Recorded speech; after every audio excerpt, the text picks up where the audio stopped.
Hello crafters, I'm Jan B and I'm an independent Stampin' Up demonstrator. Today I'm going to show you how I made this card, which I am calling Bubbled Vellum. Okay, not very original, I know, but I just couldn't think of another name for it, and I haven't seen this made by anybody else. I've always felt that there is nothing new in card making, but I've not seen this before, so have I stumbled on something or not? I don't know.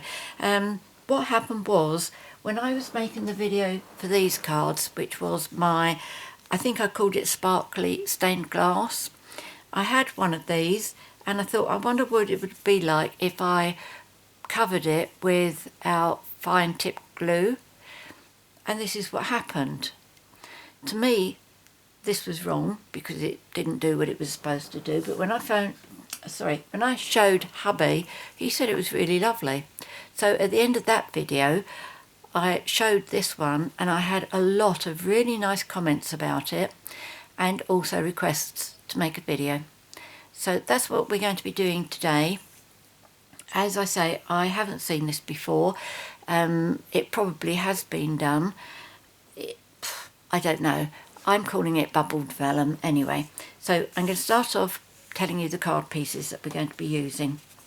My colour scheme is going to be rose pink, and you will need a card base in Whisper White, which measures 8 1/4 inches by 5 3/4 inches, scored and folded at 4 1/8, which is 21 by 14.5 centimetres, scored and folded at 10.5 centimetres. And then you will need 2 pieces of the rose red, which measure 4 inches by 5 5/8 inches, which is 10.25 by 14.25 centimetres. And then 2 pieces of Whisper White, which measure 3 7/8 inches by 5 1/2 inches, which is 10 by 14 centimetres. And then 2 pieces of rose red, which measure 1 1/8 inches by 3 7/8 inches, which is 2.8 by 10 centimetres. And then 2 pieces of Whisper White, which measure 1 inch by 1 inch by 3 7/8 inches, which is 2.5 by 10 centimetres. And then you'll need a piece of our Vellum cardstock. This is a really lovely quality of cardstock. It's lovely and thick and ideal for this technique. All I've done is I've taken an A4 sheet and cut it into 4. Obviously you don't need that. That's the only size that you need, but just for convenience I just did that.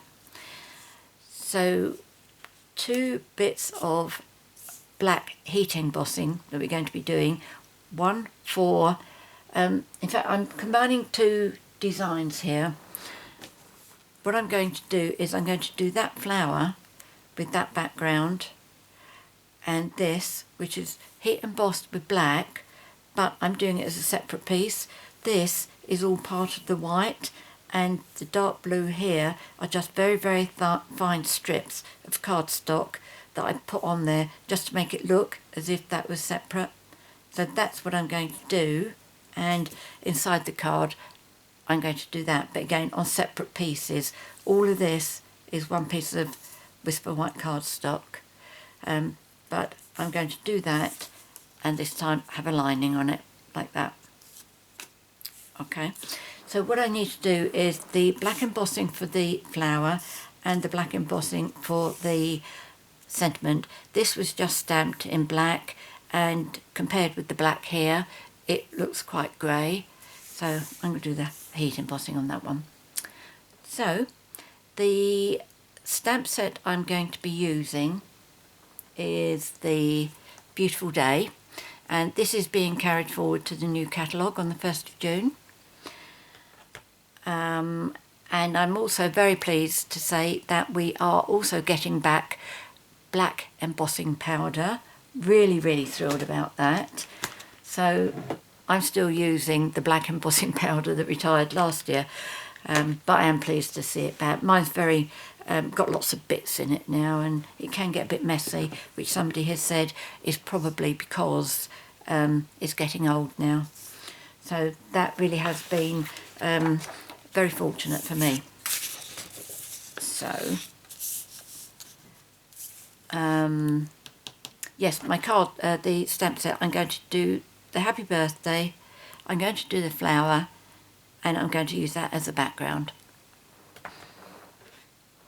So we do, as I say, we do the black embossing first. So I'll get my powder ready. I will go over both pieces of paper with my Embossing Buddy.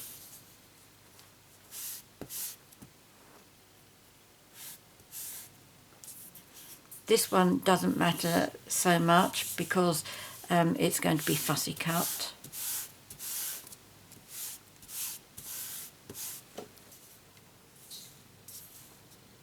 So if there's anything on the outside, this can be cut off anyway. So with my VersaMark, I'm going to ink up my stamp.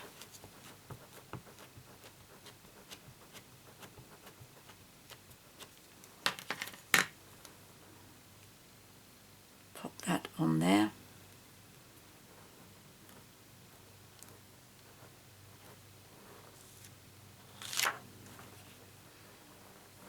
And then my sentiment, I'm being either brave or foolish here.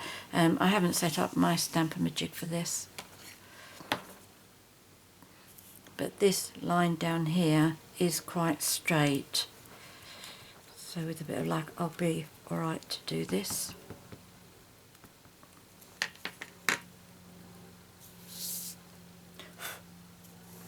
Right, I'm going to bring this down as low as I can, because I need to get my head forward.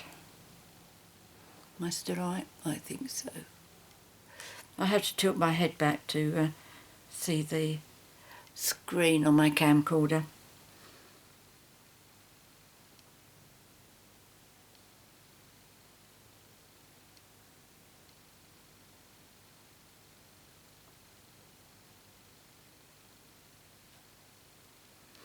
Okay.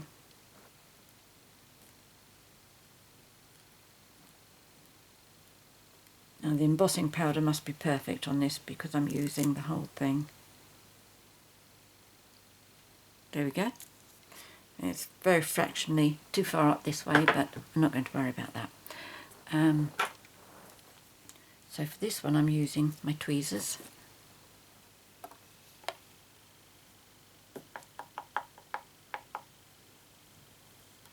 Yep, I think that's okay. I'll just give it a little brush with my paintbrush that I keep by the side of me.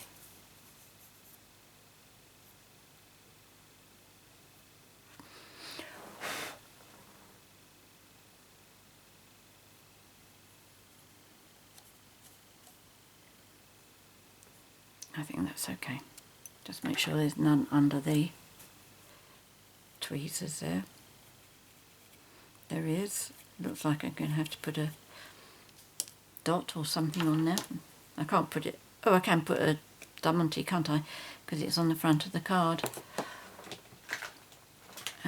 Oops. And this one.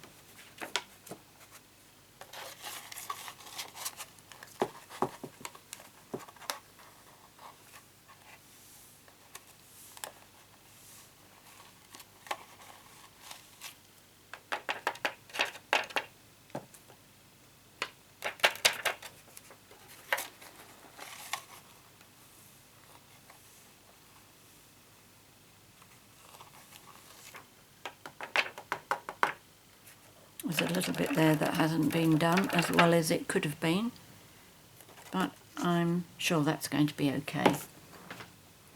So just put this away, and this. The secret of successfully heat embossing on vellum without making your vellum buckle up is to make sure that your heat tool is really nice and hot before you actually approach the vellum. So I'm lucky on this one because I'm going to do this, one first. I've knocked that, haven't I? Did you see me knock that?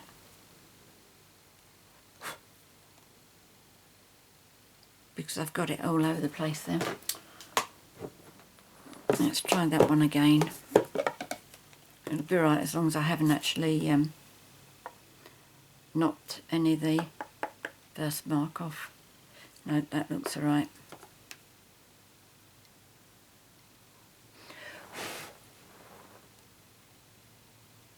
In fact, now it looks a bit crooked.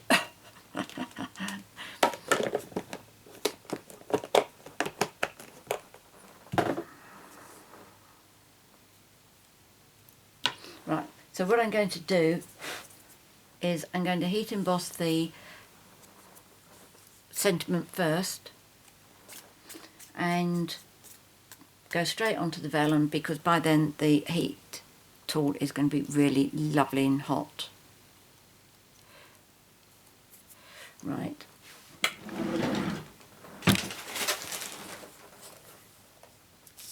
Let's just move that out to the way a bit. Right, excuse the noise for a little while.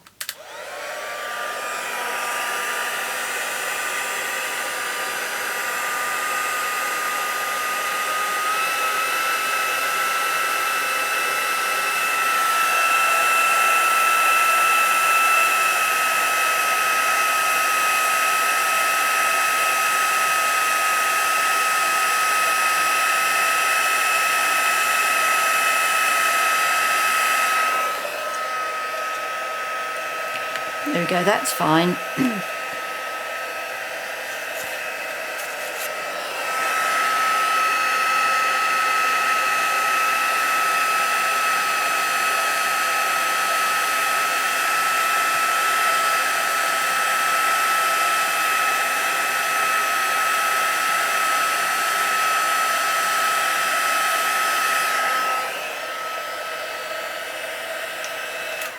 I think that's all done nicely.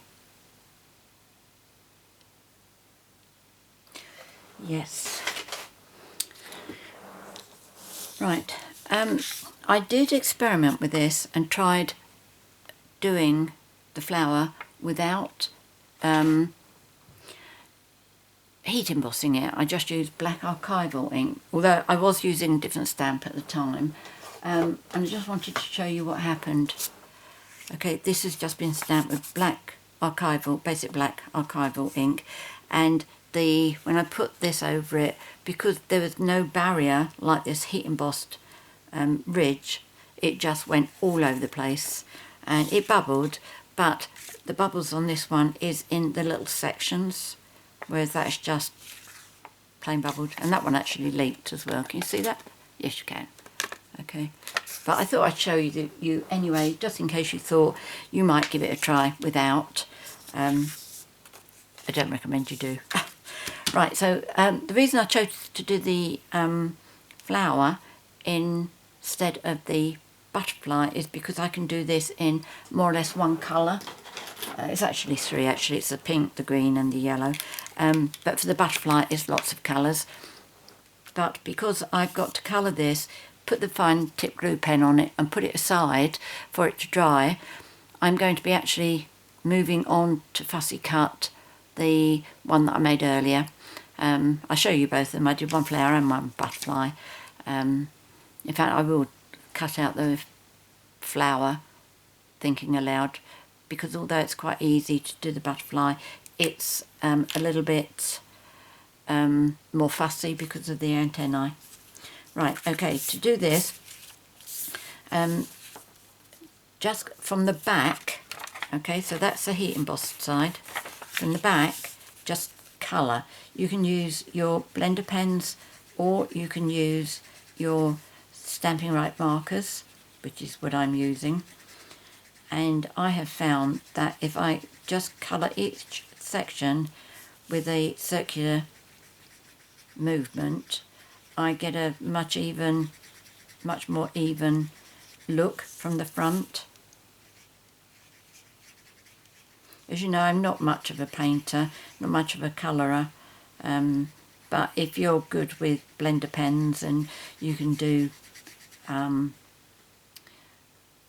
blending, then go for it.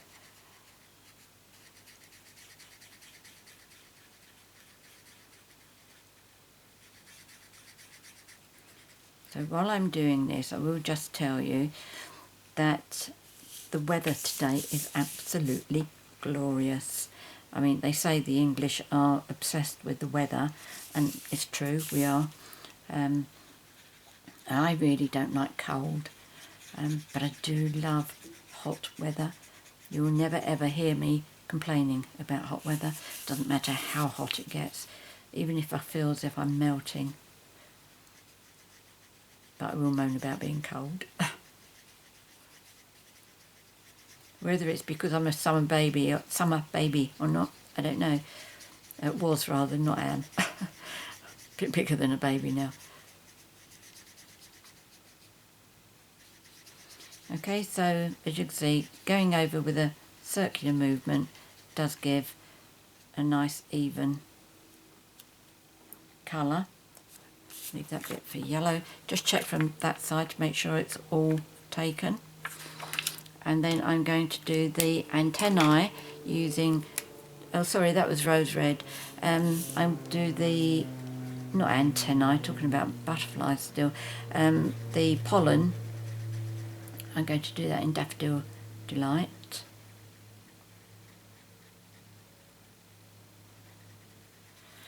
In fact, it looks like a little bit there that I've left. And a bit over there as well.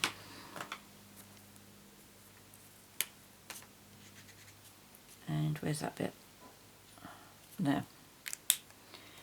Right. And then I'm just going to do the leaf in Wild Wasabi, which is another of our colours that's going, which I'm really sad about because I've been using it a lot recently. I started shortly before Christmas, and it really became my go-to green. But having said that, we really do have some super new colours coming. Okay, so that's my flower. Let me see if I can, there we go, let's put a kitchen roll behind it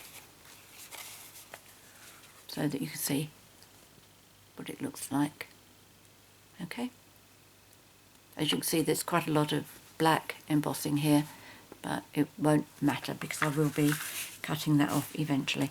So the next bit, I used my fine tip glue pen, and the important thing is to make sure that you don't allow the glue to travel from one section to another. That's what happened with the one that I stamped with the basic black archival ink. There was no ridge, so it just flowed all over everywhere, but you want to do each section separately.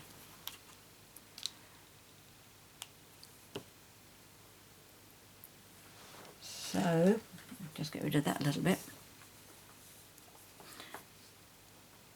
Okay, let's start with the leaves first. Okay, I wonder if I should bring you down a bit so you can see this a bit better.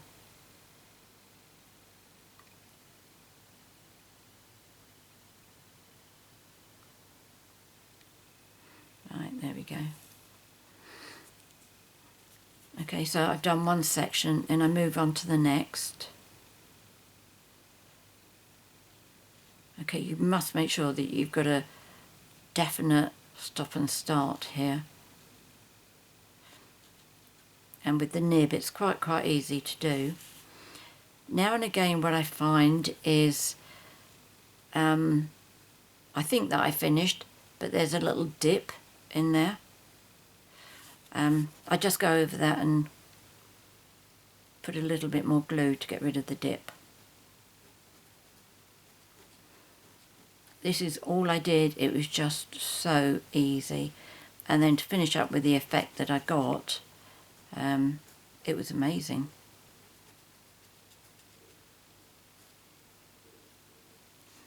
Okay, so I just keep going over the bits where it looks like a dip. Now I'm not quite sure how long this actually takes to dry. The one that I'm going to be fussy cutting to use for my card, I have left it to dry for about 3 hours.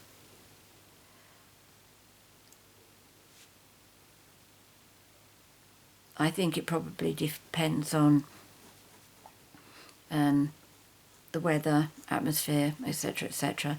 As I say, here it's such a beautiful day today. I've actually got the window open as well, which doesn't happen often.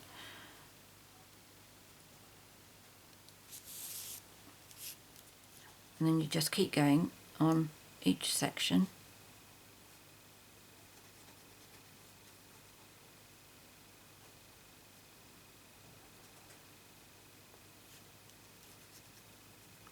Once you've done it, just lift the nib out of the glue. Just give it a second or two to find its own level, just to make sure it's not got the little dip that I'm talking about. But don't let your glue go onto your black heat embossed part.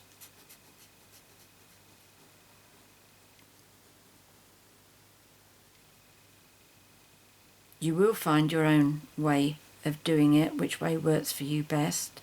I find it best if I go around the edges first and then fill in the centre bits.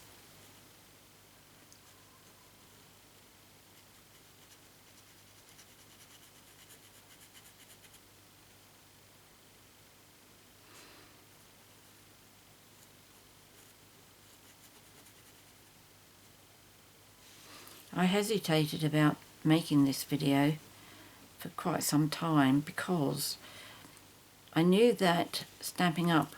Were going to stop selling fast fuse, and I was a bit concerned that they might stop selling the fine tip glue pen, in which case I'd be showing you a video of something that you wouldn't be able to make, or you'd have to go and source your own product, although I do believe there's something out there that works well. We had something called Crystal Effects once, but there's bound to be something else out there, but I'd much rather give you something that I can tell you where to get it as well, which obviously I can with Stampin' Up! Products. And the good news is the fine tip glue pen is not going. And I have to say about this fine tip glue pen, it was not my best friend when it first came out. But I worked on our relationship and now we're happy together.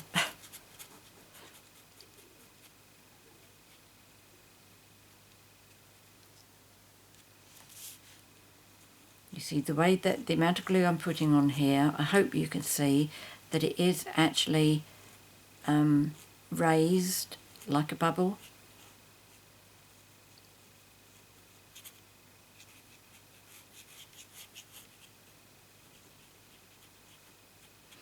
And I am giving the bottle a gentle squeeze all the time I'm doing this.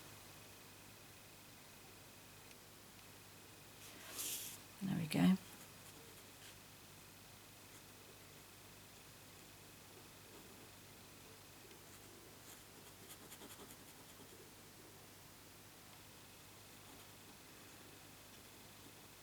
Obviously at this stage, if you want to fast forward, please do. As you know, my videos are real time, I don't cut bits out.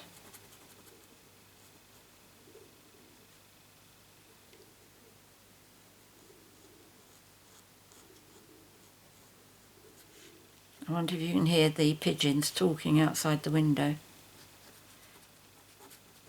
I think they're sitting on the conservatory window, the conservatory roof rather,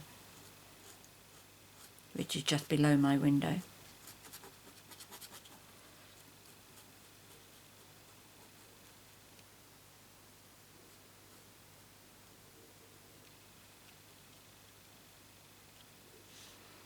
Right, I think that's all the leaves, the leaf and all the petals.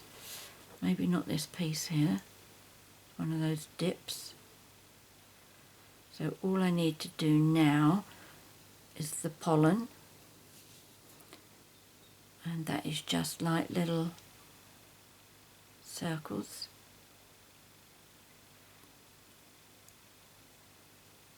This normally finishes up as one bubble, because the holes are so small it's almost impossible to get enough glue in there just to do the yellow bit and nothing else. It's really going across the black embossing as well, but that doesn't matter, it's alright. Right, now put the fine tip glue pen away, and now you need to put that away to dry for 2 or 3 hours, however long. Okay, you can see how it's going already, but I'm not going to wave that about too much. Let's leave it on there for the time being. Now let me take you out again.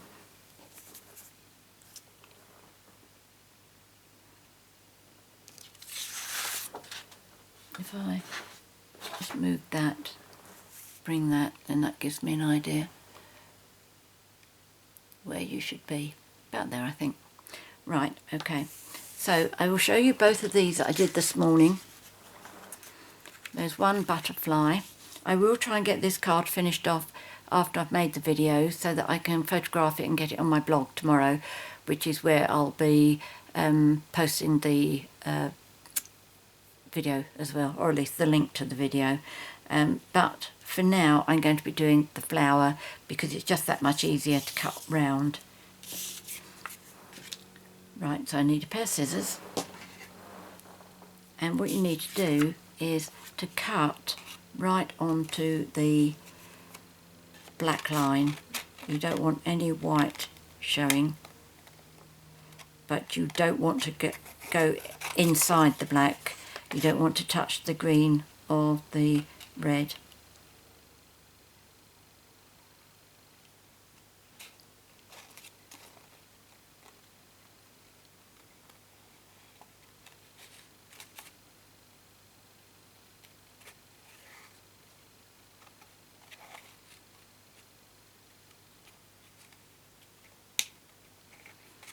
So it's a beautifully thick line, so it's quite easy to cut around.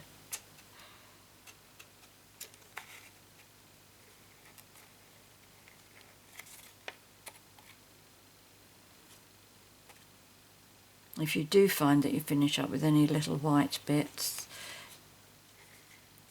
if you use the brush part of your basic black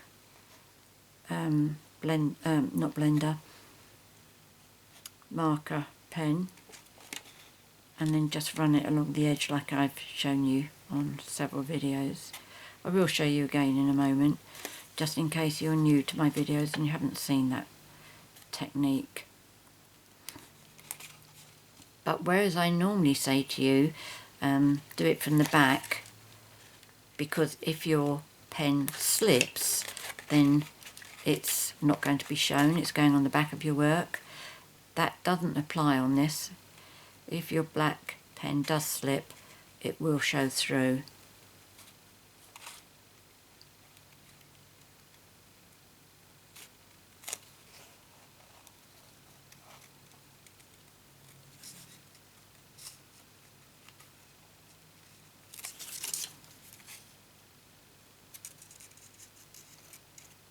Alright, let's leave that a little bit white and then I can show you exactly what I mean. I didn't cut that quite close enough to the black bit, so you can see some clean vellum.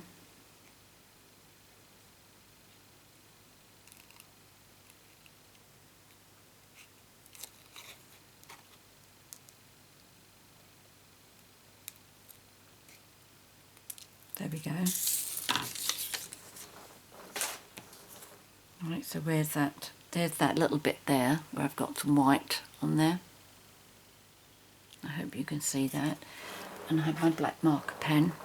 So with the brush end, I'm just going to, I will keep it from the bottom because that will do least damage if it slips. But I just run my pen along that white bit like that, and it covers it. Where's that other bit gone? Oh, there it is. It's very difficult to see, but you can bet your bottom dollar if I didn't cover it up, it would show on the card.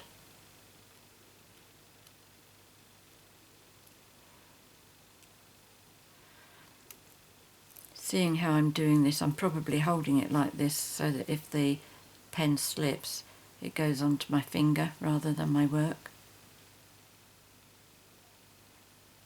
Okay, I'm not going to do any more to it than that.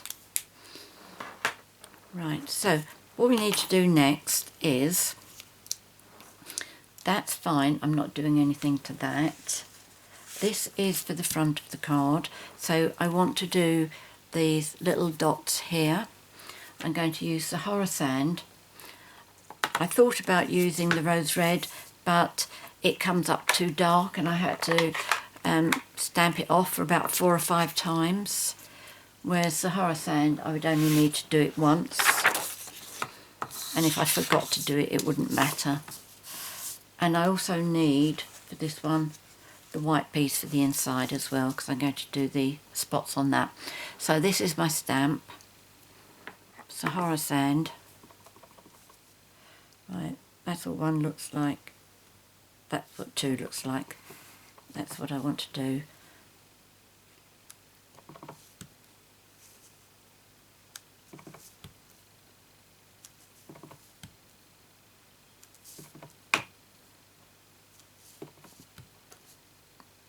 You might find it easier to do what I'm doing, which is turning the cardstock rather than turning the stamp round.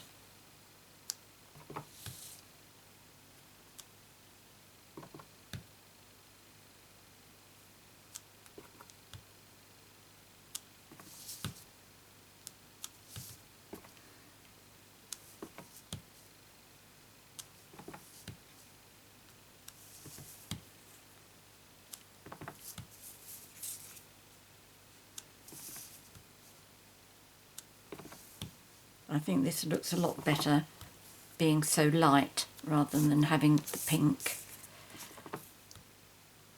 I did do it with the Blushing Bride, but then that's a very light pink anyway.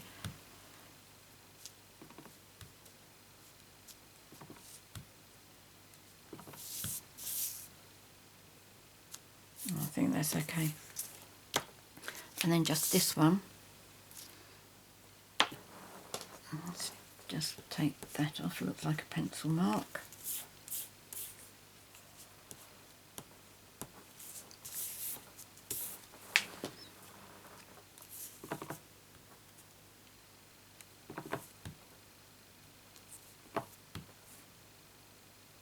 I'm not planning to do anything on this piece, it's just a decoration for inside the card.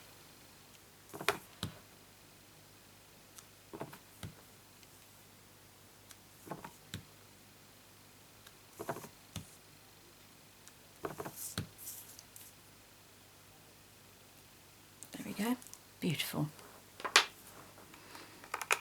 Right, so I think now it's probably just a question of getting the card put together.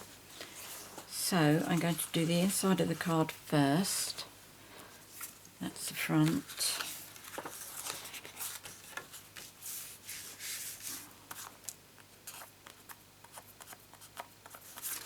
And I have already put my tape on the back, on the backs of most of these, just to speed things up a bit.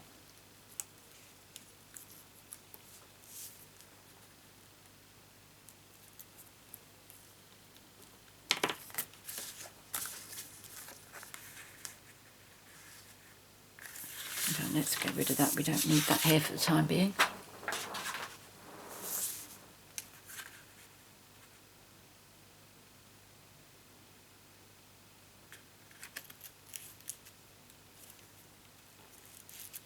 Let's turn that round, it's too far away without getting my head in front.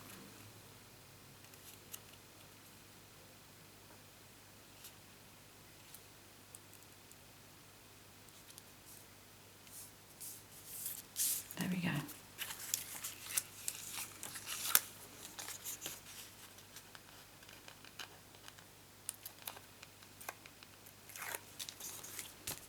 So there's that one.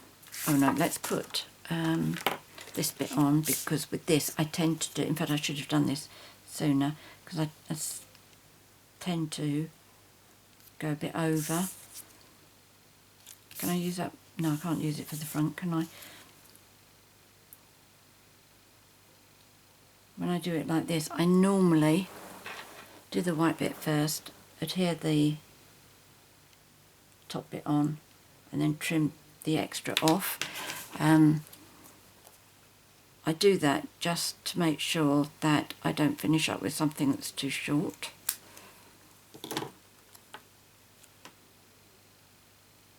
And that's good. And that means, let's put this one on top. Did I? Yes, I did. If I put this one on top, then I know where to trim the pink bit off.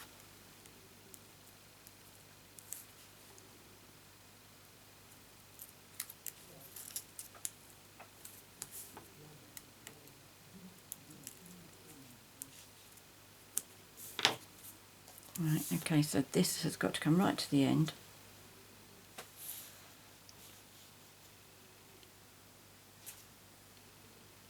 And have the same gap both sides.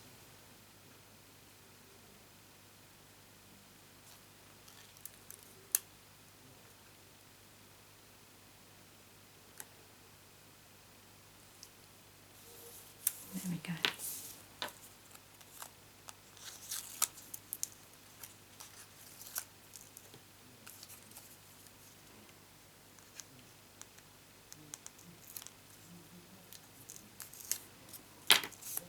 Now I just need to cut the pink bit off.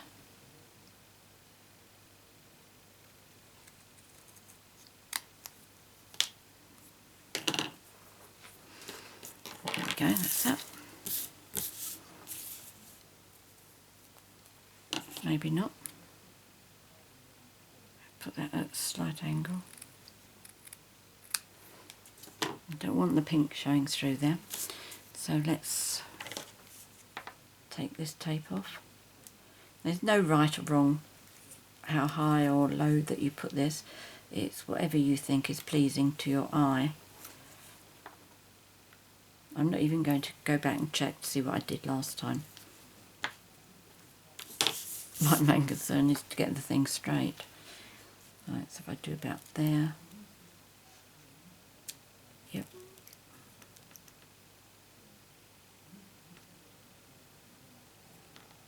That's it.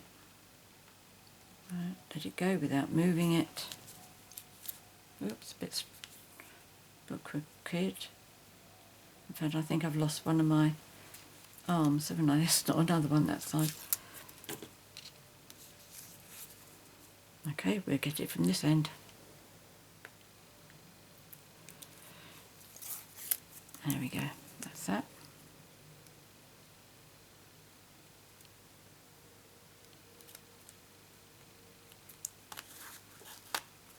Okay, so that's the inside my card, which I think that's quite nice.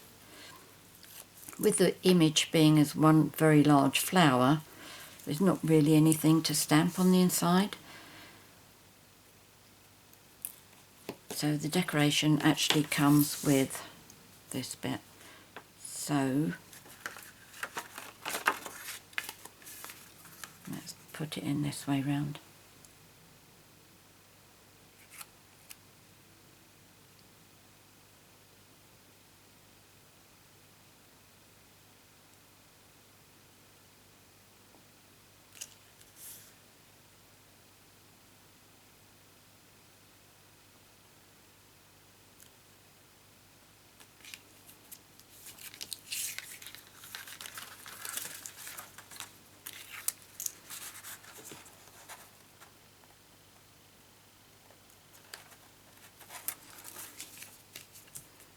There we go, that's the inside decoration.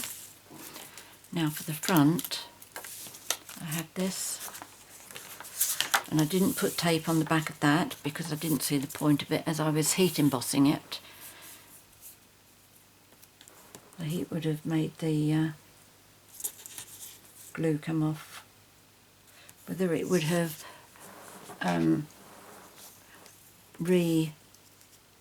don't know, whether it would have been still been sticky once it had cooled down again or not, I don't know. But that's the kind of thing I prefer to experiment with outside of a video.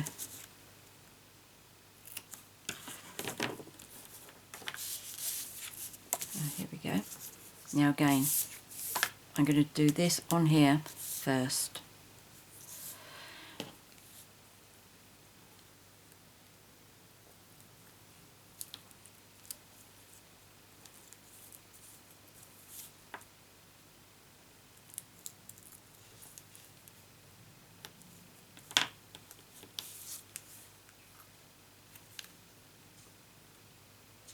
Let's do that end first, because if any gets cut off, I'd like it to be that end that is a bit, it's got a bigger gap towards the edge.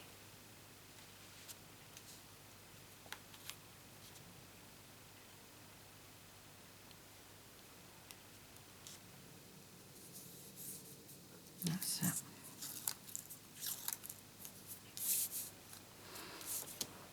Just get an idea of where I want my flower to go. That'll tell me where I need this one to go. Oops, didn't mean to do that.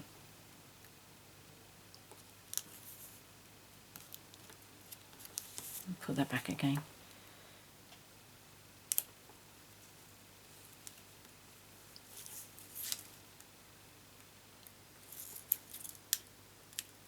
There we go. Again, let's make sure that I do this straight. Second line.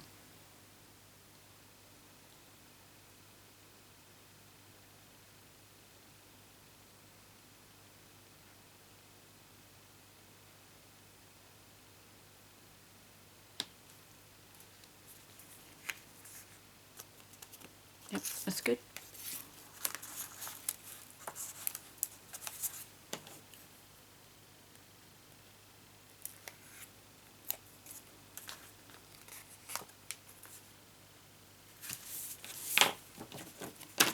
See, this is what I should have done on the other one.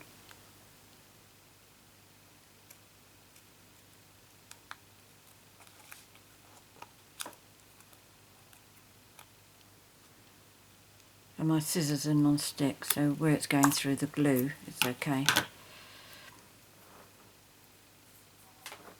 Right. So now I can put this onto here.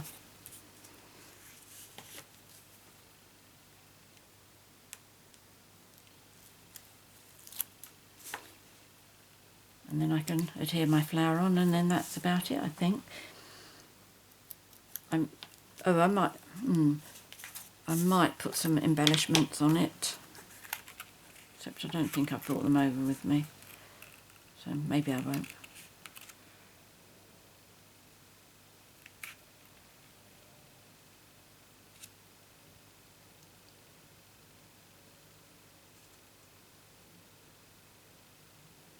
I think that's okay. Yep, lovely.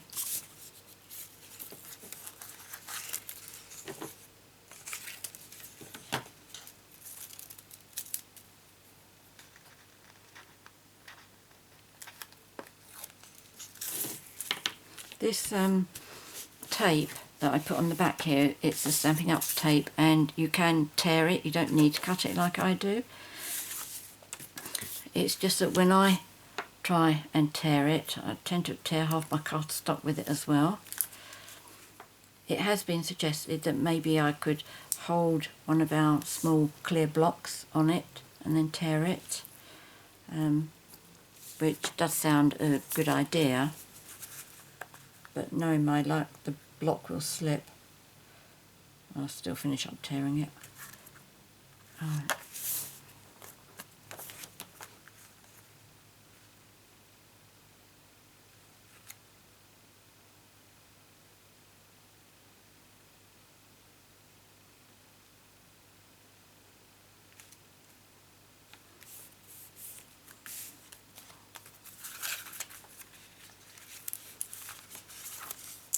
I like this colour, but it's not often that I've seen it being used. So all I need to do now is to adhere this on here whichever way I want it to be. So what I'm going to do is, I think I might actually, I wonder what I did on that one. Probably Tombow, but I wonder what would happen if I used the fine tip glue pen. No, stick to what you know works. So all I do with this is I just put a little bit of Tombow on the black lines.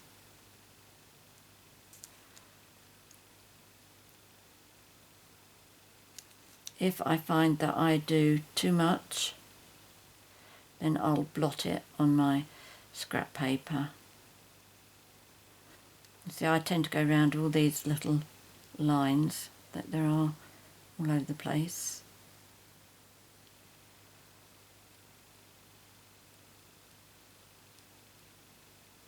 I think if you put too much glue on and did it all over, I imagine you'd start moving colour about. I don't know, but I suspect that's what would happen. I know the colour comes off.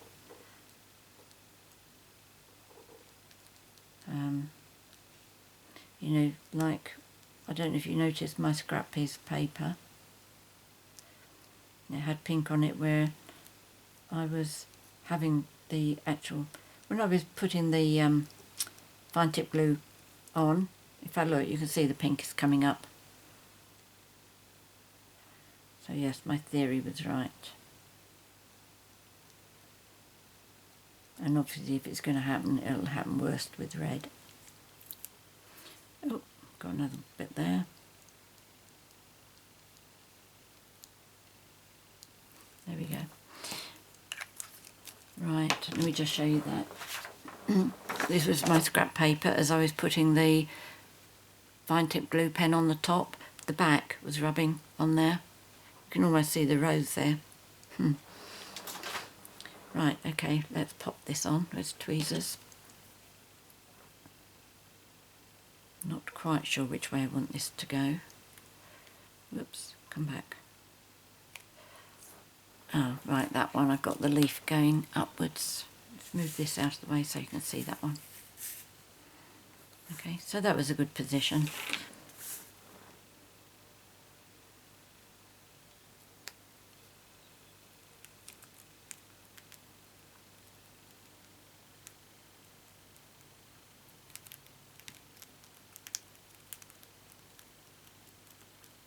Now, as you push it down on the lines where you've got the glue.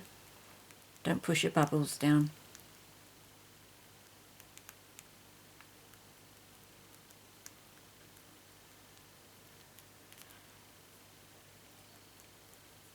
In fact, it might be an idea to use the your embossing tool. If you use the fatter end, it'd be easier to gently push it down.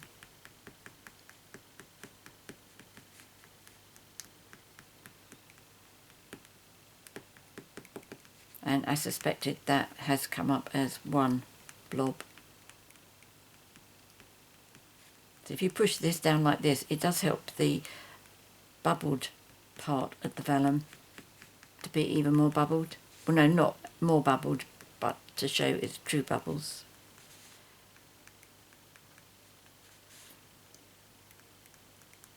So if you have seen this technique done before, I'd really like to hear about it, especially if you know who did it, because I'd like to see how they achieved the look. There we go. I think that's all I'm doing for now. I will go back and have another go at it later on. So there we go. That's today's technique. Don't know if it's any more bubbled than the first one. but it does look good. So I hope you like this technique, and I really hope you decide to give it a try. And many thanks for joining me. Let me just quickly bring this one over to you to show how this is getting on. This looks quite dry. Yeah, it feels quite dry as well. I wouldn't want to hold it though to put any pressure on it.